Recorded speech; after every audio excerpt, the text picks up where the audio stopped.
Salve galera, eu sou o Jeff e hoje eu vim trazer para vocês aí uma seleção de 5 counters que eu acho indispensável para o Commander 500. E eu fiz essa lista pensando nos counters que eu geralmente não consigo deixar de fora dos meus decks. E obviamente que eu vou tentar falar dos que são mono blue, porque quando se adiciona uma cor ou outra, você acaba limitando alguns decks de usar. Então eu vou citar 5 counters que são indispensáveis nos meus decks e deixei 2 menções honrosas aí que tem uma cor ou outra pra gente poder complementar essa lista, beleza? Então, bora lá. Tá, vamos lá. O primeiro counter que eu coloquei aqui foi Memory Lapse. E eu escolhi o Memory Lapse porque eu acredito que por mais que ele seja um counter muito bom, muita gente ainda tem receio de usar.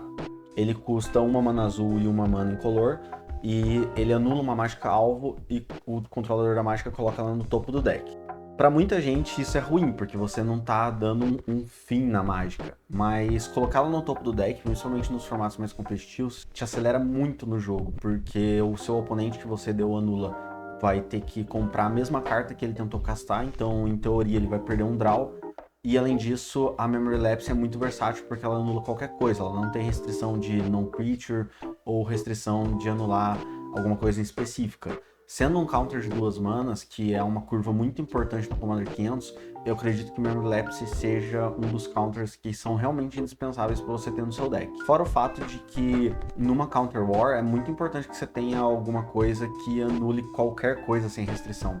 E a Memory Lapse cumpre isso muito bem. E isso também é uma característica da próxima counter que eu escolhi, que é a Delay.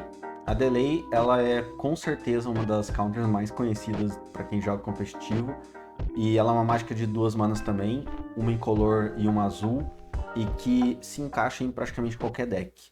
Porque você vai ter aí um anula sem restrição também, que anula qualquer coisa, só que ela suspende 3 a mágica que você anulou.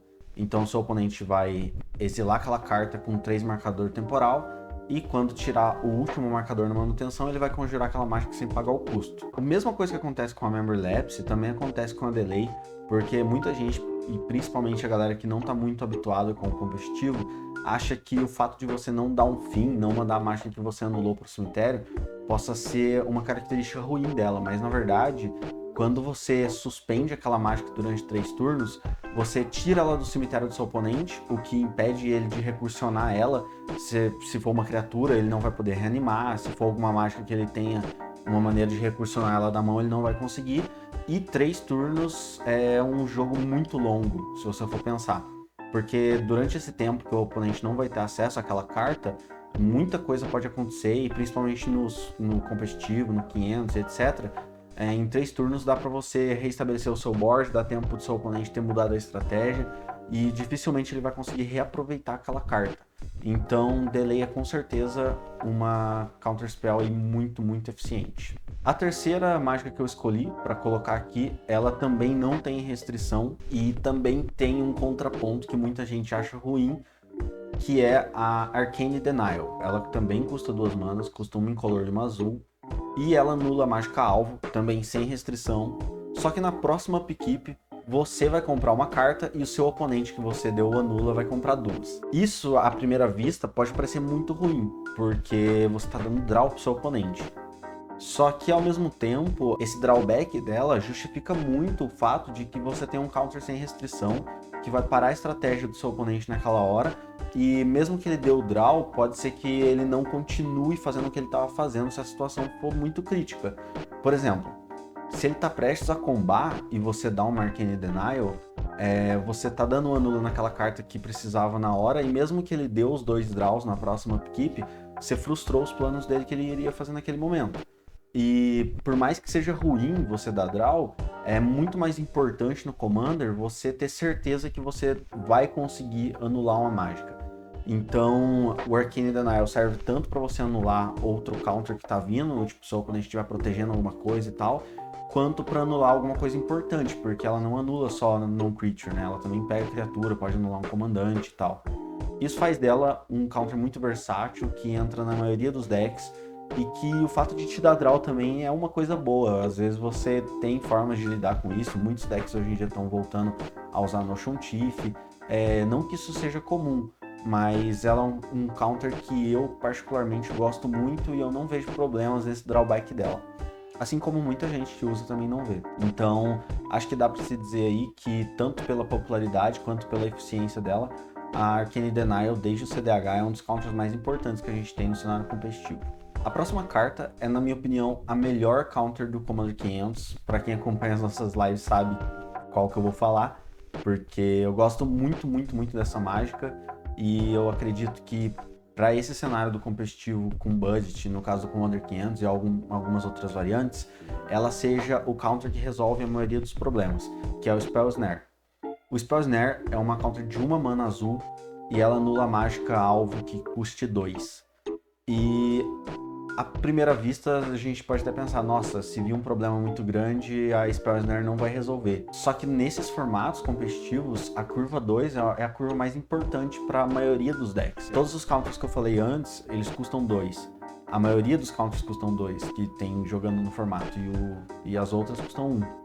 A maioria das criaturas de grande impacto na mesa também custam 2. E isso faz com que a Spell Snare tenha um range, um alcance muito, muito grande dentro do formato, o que faz com que ela seja raramente uma carta morta na sua mão.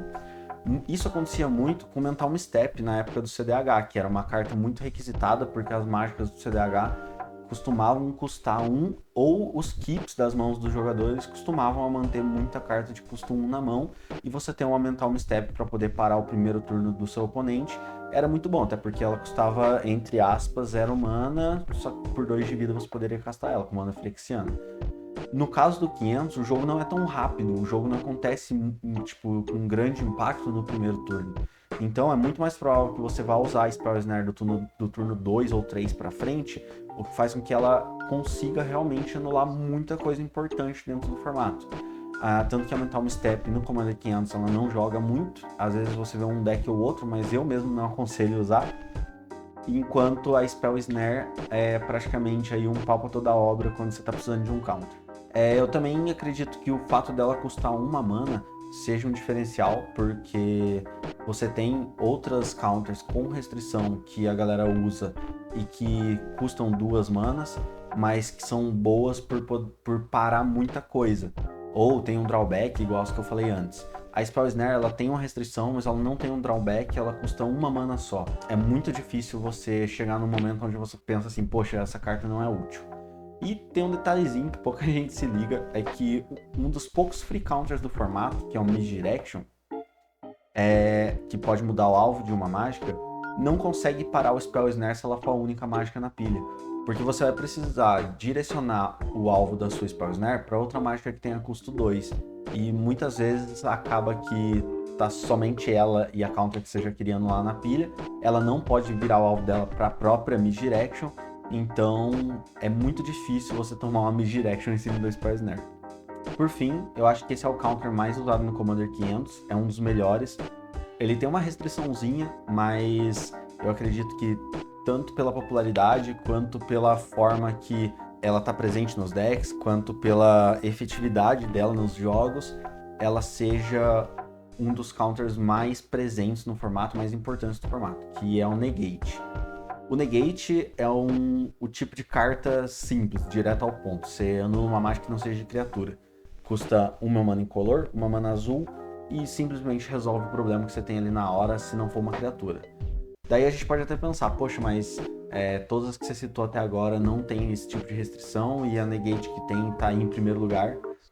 Mas é porque para quem acompanha o cenário sabe que a maioria dos problemas não vem de criaturas, vem de outras mágicas que até inclusive dão acesso à criatura, tipo tutor, outros counters, muita coisa, tipo carta de draw, tem muita coisa que não vem de criaturas, elas vêm de instant sorcery. E a Negate, ela para 80%, 85% dos problemas que você vai ver de enfrentar nesse formato. E o fato dela ter essa restrição não atrapalha tanto também, porque se você está montando um deck com counters, você vai ter mais opções para poder lidar com criaturas. Então, nesse caso, a Negate ela serve para o propósito dela, ela é muito popular, ela custa muito barato, geralmente você acha ela aí por 5, 10 centavos, então no Commander 500 ela já é figura carimbada e eu raramente vou ver um deck que usa counter e não tem uma Negate na pool. Então, para mim, essa é a counter mais importante do formato, seguido de Spell Snare.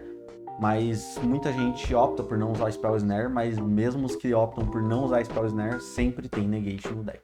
Então foi isso, as 5 counters que eu acho indispensáveis para o formato. E como eu prometi, eu também trouxe 2 menções honrosas, que uma é a Dovin Veto, e ela pede o branco nas cores, né? Ela custa uma azul e uma branca.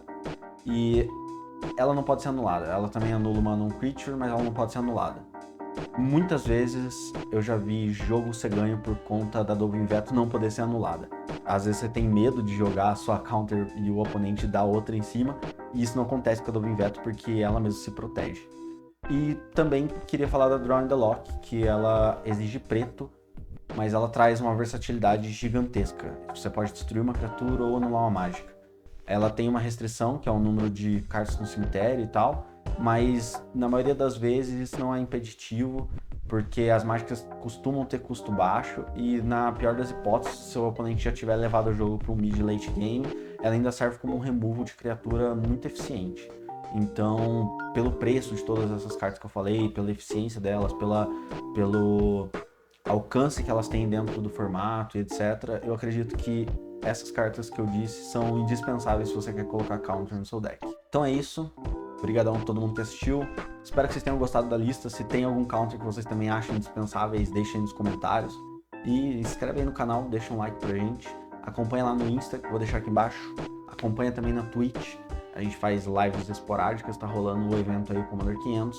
E se você quer ver alguns joguinhos aí, passar raiva pra gente, é só colar lá na nossa roxinha, beleza? Fica assim, galera. Falou, até a próxima.